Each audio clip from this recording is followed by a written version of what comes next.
Damchhara girls হোস্টেলে তাদের সঙ্গে সকালের খাওয়ান ডাল এবং আলুর চাটনি। দীর্ঘদিন তাদের বসে খাওয়ার জন্য কোনো ব্যবস্থা ছিল না, নেই।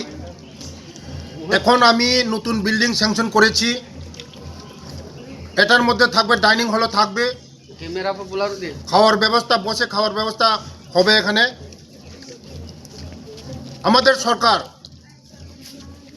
আসার পরে আমাদের রাজ্যের জনপ্রিয় মুখ্যমন্ত্রী নেতৃত্বে যে সরকার বিশেষ করে আমাদের জনজাতি ছেলেমেয়েদের কথা চিন্তা করে, জনজাতিদের কথা চিন্তা করে, তার জন্য আজকে দামছড়ার মধ্যে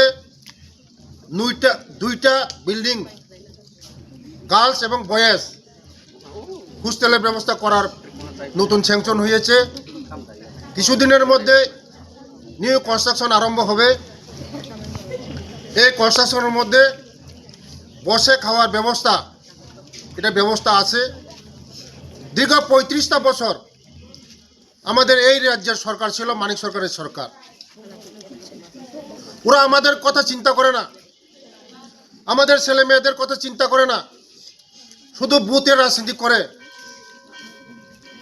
মানিক সরকার বুথের রাজনীতি করে, জিতেন চৌধুরী বুথের রাজনীতি করে, রাধাচরণ বাবুরা বুথের রাজনীতি করে।